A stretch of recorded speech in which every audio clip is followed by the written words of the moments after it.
selalu ada cerita-cerita yang unik setiap harinya gitu. Celetuknya dari seorang murid yang bernama Fakhir. Celetuk begini, kok guru bahasa Arab perkenalannya pakai bahasa Indonesia, katanya gitu. Siapa sih Tuhan kita? Gitu kan? Gimana sih Tuhan kita? Itu anak-anak memang saya katakan itu unik. Ya, saya katakan itu beda daripada yang lain.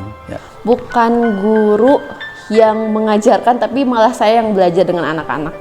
Guru adalah orang tua kedua yang kemudian harus menjadi berfungsi sebagai orang tua juga, terutama di sekolah.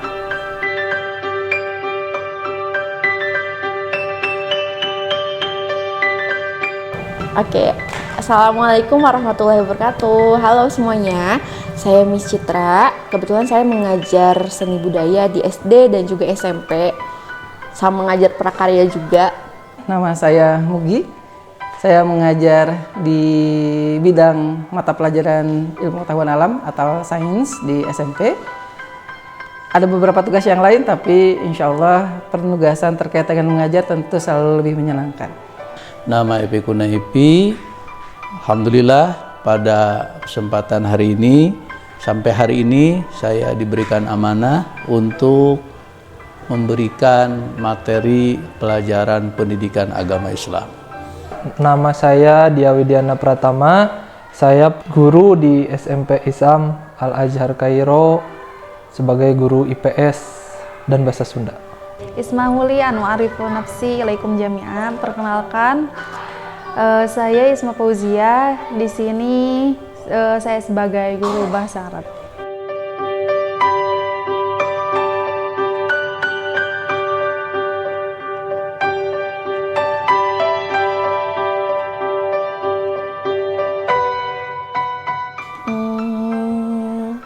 Sebetulnya kalau jadi guru nggak sesuai dengan profesi pada awalnya, karena kan waktu ambil jurusan kuliah, terus pendidikan yang diambil pada saat sekolah itu nggak ambil guru gitu, tapi memang dicita-cita. Cita-cita dari SMA, karena sebelum itu banyak cita-cita gonta-gantinya biasa anak muda. Pas SMA memutuskan untuk guru, makanya kuliah juga ke jurusan pendidikan, nyari kampus pendidikan. Jujur saja kalau cita-cita dari kecil ya, saya itu sebetulnya cita-cita ingin menjadi seorang qori sebetulnya. Ya, tidak terpikirkan ya bahwa saya sekarang menjadi seorang guru. Ya, yang kedua ya karena keluarga besar saya alhamdulillah mayoritas itu mereka berkecimpung di dunia pendidikan, artinya sebagai guru, sebagai pendidik, alhamdulillah. Sebenarnya sih cita-cita dari kecil saya itu bukan guru ya, tapi dubes gitu, dubes di daerah Timur Tengah. Kenapa pengen di daerah Timur Tengah? Karena saya poinnya itu pengen bisa bahasa Arab, udah gitu aja. Terus karena kondisi yang tidak memungkinkan gitu ya Pak, jadi saya ambil poin bahasa Arabnya aja dengan menyalurkannya menjadi guru, biar bahasa Arabnya itu tetap ada gitu, nggak hilang gitu. Menjadi guru itu kecelakaan sebetulnya, jadi bukan cita-cita semenjak awal. Cita-cita saya ingin menjadi seorang psikolog, walaupun setelah dalam perjalanannya guru itu adalah profesi yang multitalenta, termasuk juga menjadi psikolog. Jadi meskipun ada ruang kecelakaan di sana, saya tetap menikmati proses-proses menjadi guru. Mau cerita boleh? Jadi ceritanya waktu masih SD, sempet kan kita bikin biodata. Kalau zaman dulu tuh bikin biodata, terus di biodata itu ada tulisan cita-cita jadi apa. Nah sempet terbesit kayak aku pengen jadi guru. Jadi memang sudah ada sejak zaman SD, terus ada di buku catatan juga bahwa emang dari dulu tuh pengen jadi guru gitu, walaupun memang pendidikan terakhirnya bukan sebagai guru. Dan alhamdulillah memang sudah jalannya Allah gitu, sudah ditakdirkan berada di sini, berada menjadi seorang guru. Dan memang kayaknya itu udah jalan lumrah saya kayaknya kalau jadi guru.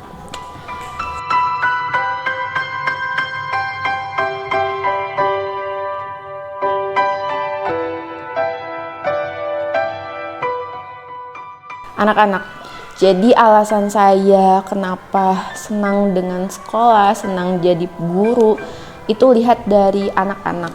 Karena saya punya cita-cita, saya ingin anak-anak terutama Indonesia, mereka itu bisa lebih punya wawasan lebih lah. Hal yang paling membahagiakan adalah ya, walaupun saya dulu ya sebagai tenaga pengajar itu awalnya itu belum menikah, tapi sudah dilatih bagaimana cara mendidik anak, ya, bagaimana cara ya supaya mengayomi anak, ya, bagaimana cara kita menyelami bagaimana akhlak dan kepribadian anak. Ya, ini yang membuat sangat bahagia lebih dekat dengan anak. Interaksi betul. Jadi bagian yang paling saya nikmati ketika menjadi guru adalah ketika berinteraksi terutama dengan anak. Karena anak biasanya punya dinamika, punya dimensi, punya kekhasan sehingga proses-proses interaksi itu selalu menyenangkan. Berbeda dengan orang dewasa yang cenderung pasif, ya, cenderung tidak berwarna, cenderung begitu-begitu saja. Anak selalu punya warna yang berbeda. Proses interaksi itu yang menjadi menyenangkan sebetulnya. Paling disenangi interaksi sama anak. Ya, interaksi sama peserta didik, sama siswa, karena mereka selalu ada cerita-cerita yang unik setiap harinya gitu. Rasanya saya senang berinteraksi dengan anak-anak, dengan anak SD, SMP juga senang melihat mereka semangat belajar itu.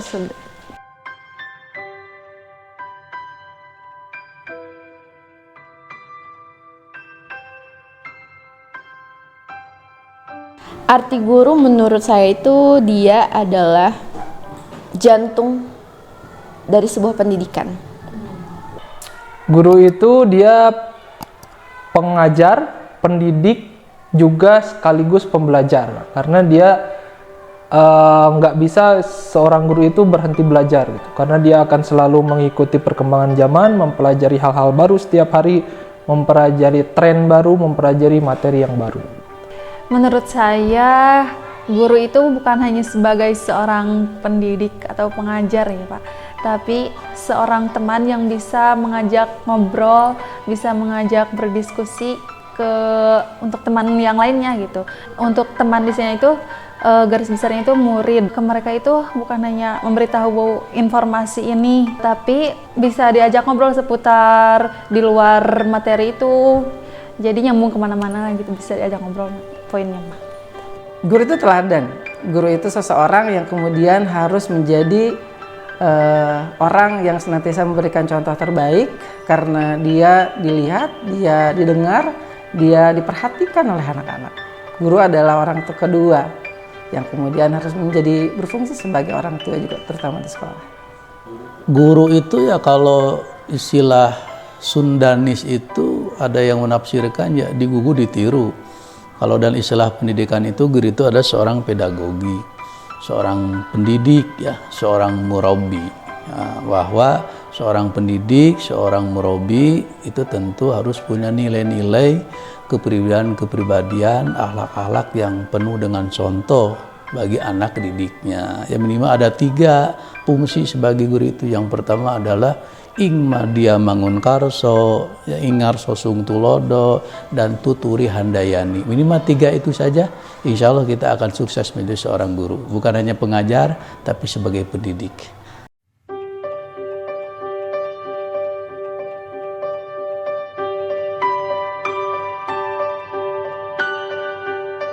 Banyak sih, apalagi kan di Al-Azhar saya pertama kali ngajar gitu.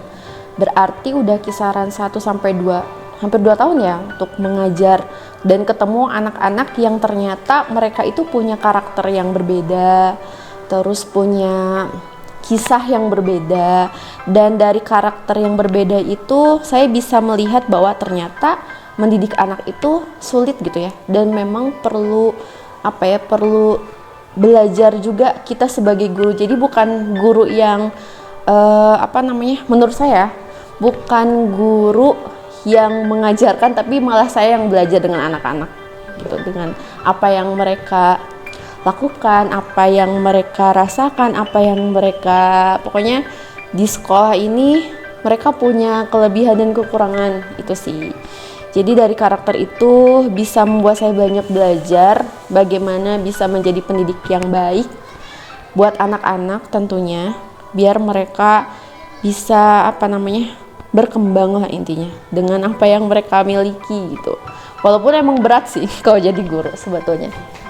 Berat banget kalau orang bilang jadi guru tuh cuman ngajar gitu ya. Ternyata hal yang sepele itu tidak sesepele itu, rumit sekali menjadi guru. Kita akan menjadi orang tua kedua bagi anak-anak dan itu adalah poin penting. Ada anak-anak yang unik, boleh dikatakan unik ya.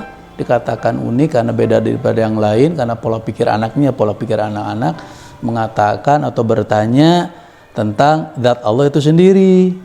Siapa sih Tuhan kita? Itu kan? Gimana sih Tuhan kita? Itu anak-anak memang saya katakan itu unik. Ya, saya katakan itu beda daripada yang lain. Ya, kita tidak dengan emosi memberikan jawaban, tapi kita kasih tamsil atau perumpamaan-perumpamaan. Ya, adanya Allah, jawabannya ya adanya kita. Ya, karena kalau misalkan kita tidak ada, pasti tidak akan menciptakan. Adanya Allah itu ada karena ada ciptaannya. Siapa? Ya kita sendiri. Kalau menurut saya setiap anak itu unik, setiap pribadi itu unik. Jadi setiap kisahnya menjadi unik saja. Tidak ada yang istimewa karena setiap anak punya kekhasan, setiap anak punya cerita unik yang kemudian bahkan itu menjadi selalu berbeda setiap anaknya dan saya menikmati itu. Banyak sih ya kalau unik-unik tuh ya banyak. Kadang kalau kita udah deket sama anak tuh kadang anaknya merasa nyaman. Pernah juga dulu dijodoh-jodohin sama kakaknya, sama guru yang lain dan lain sebagainya. Itu zaman masih muda. Atau kalau kan biasanya suka ada evaluasi diri itu di akhir. Nah, anak-anak diminta menuliskan keluh kesahnya. Nah, di sana biasanya banyak hal-hal unik yang mereka sampaikan karena itu ditulis secara anonim. Jadi mereka biasanya suka menyampaikan sesuatu yang nggak disampaikan secara lisan gitu. Mungkin sejauh ini ya karena saya belum lama jadi guru, kisah unik saya mungkin bagi yang lain tidak unik tapi bagi saya unik gitu. Di saat saya pertama kali menginjakan ke sekolah ini terus memasuki ruang kelas 1 gitu. Terus saya itu ceritanya saya perkenalan gitu ya.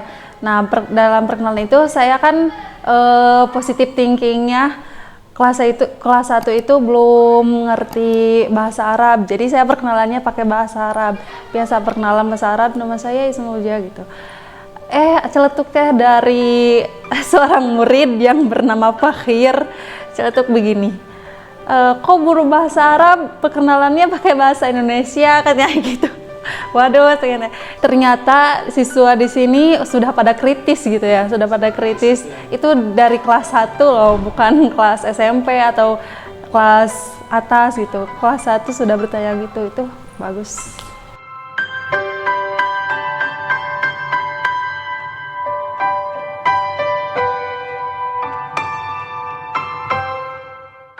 Ya suka itu ya, yang tekun ya, anak yang rajin ya.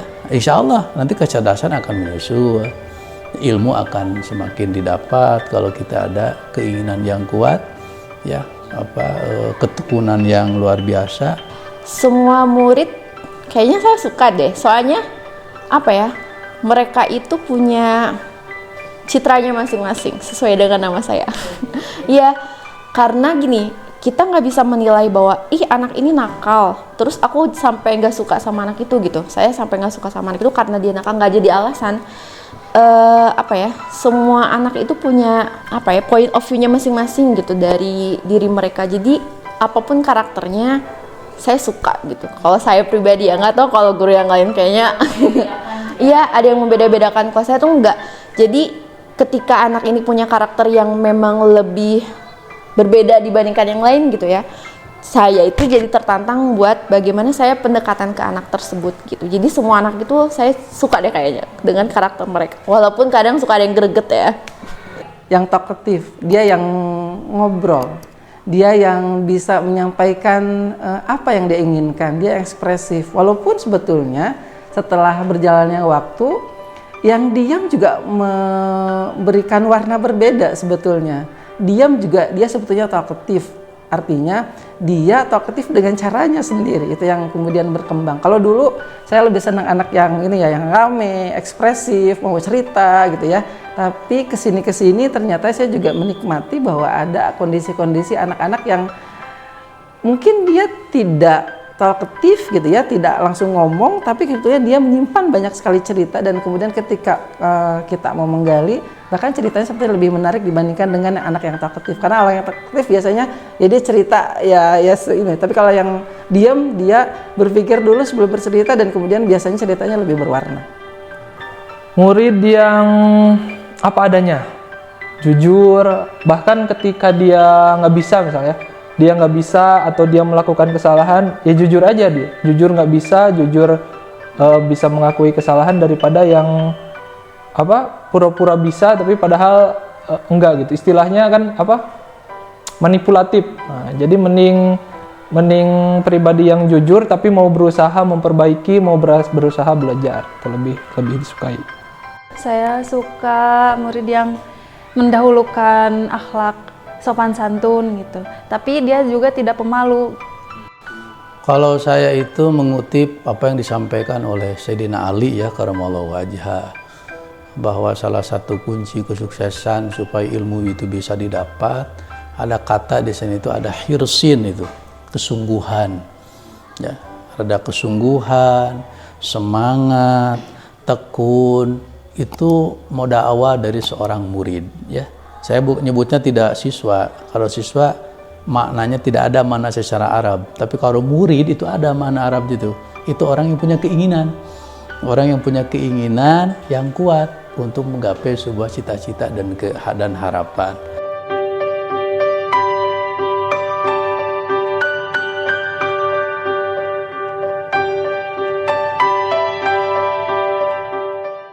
Tentu pengen pendidikan di Indonesia itu lebih baik. Pasti semua guru-guru punya harapan yang sama terkait pendidikan yang ada di Indonesia. Apalagi kan di Indonesia itu kita bisa dibilang pendidikan kita terendah dibandingkan negara-negara yang udah berkembang. Mungkin tantangan juga bagi guru-guru, kita bukan hanya mendidik bagaimana anak-anak itu bisa mengenal akan sebuah pembelajaran gitu ya, materi ini mereka harus tahu, tapi yang paling penting sih di Indonesia buat saat ini ya adalah moral. Kalau saya lihat dari semakin berkembangnya zaman, karakter anak itu semakin harus ditegakkan lagi. Jadi mungkin buat kedepannya yang paling dikedepankan adalah moral anak-anak, karakter anak-anak, dan bagaimana mereka bisa mengikuti teknologi yang semakin pesat ini dengan lebih baik. Pendidikan seharusnya menjadikan kita lebih adaptif terhadap kondisi, karena hari ini kondisinya berubah begitu cepat gitu ya. Kita tidak bisa memprediksi hari ini bisa sama dengan besok gitu ya. Maka pendidikan seharusnya menjadi ruang yang paling baik anak-anak bisa menyesuaikan diri. Artinya memang semua yang ada dalam pendidikan harus siap dengan perubahan, dan perubahan sebetulnya adalah ruh kehidupan, maka pendidikan harus menjadi bagian terpenting dalam proses perubahan-perubahan itu. Dunia pendidikan harapannya banyak ya dari pihak pemerintah, semoga bisa lebih peka terhadap pendidikan, bukan hanya ide-ide bagusnya yang dari atas, tapi juga bisa sampai ke tataran yang bawah, bisa lebih mengobservasi lagi bagaimana sekolah, bagaimana kondisi siswa, bagaimana perkembangan zaman, tuntutan zaman, lalu bisa mengeluarkan kebijakan-kebijakan yang menguntungkan bagi semua pihak, peserta didik, orang tua, dan juga guru. Juga untuk masyarakat harapannya bisa lebih paham tentang pendidikan itu sendiri gitu. Jadi jangan hanya menyekolahkan anak, mempunyai target untuk berubah dan lain sebagainya, tapi prosesnya tidak didukung dengan baik gitu. Mudah-mudahan di dunia pendidikan ini lebih maju akhlaknya ya, terutama karena dilihat dari sosmed ya, semakin kesini itu akhlak murid atau akhlak siswa itu agak kurang gitu. Semoga akhlaknya juga bisa setidaknya sama seperti dulu, poin plusnya bisa meningkat gitu. Ya diharapkan ke depan supaya lebih baik, ya lebih bagus, ya dan lebih mengedepankan akhlak yang baik kepada anak-anak, ya karena dilalatul hal afdhalu min dilalatil aqwal, kata ya dalam kaidah usul fikih ya bahwa kita menunjukkan dengan akhlak itu lebih baik ya daripada dengan perkataan. Ya seorang tenaga pendidik ya bukan hanya secara teori saja menyampaikan apa materinya, tapi bisa dibarengi dengan akhlak, dengan praktek ya terutama ya guru itu sendiri harus bisa mempraktikkan keilmuan tersebut ya, supaya anak-anak itu bisa pandai ya sesuai dengan harapan kita, cerdas. Pandainya bukan hanya secara lahir tentu ya, mendidik anak bukan hanya secara lahir tapi secara batin, bukan hanya cerdas secara intelektual saja harapan pendidikan ke depan, tapi anak bisa cerdas secara spiritualitas, ada keseimbangan dunia dan akhiratnya ya, fidunya hasanah wa fil akhirati hasanah. Itu keinginan semua guru anak-anaknya supaya menjadi anak-anak yang bahagia dunia dan bahagia akhirat.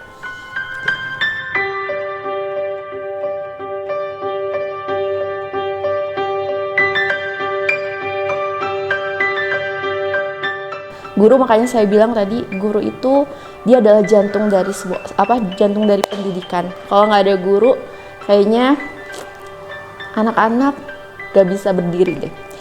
Orang hebat lahir dari guru, dan tugas kita sebagai guru adalah juga belajar untuk itu. Selamat Hari Guru 2022. Dadah.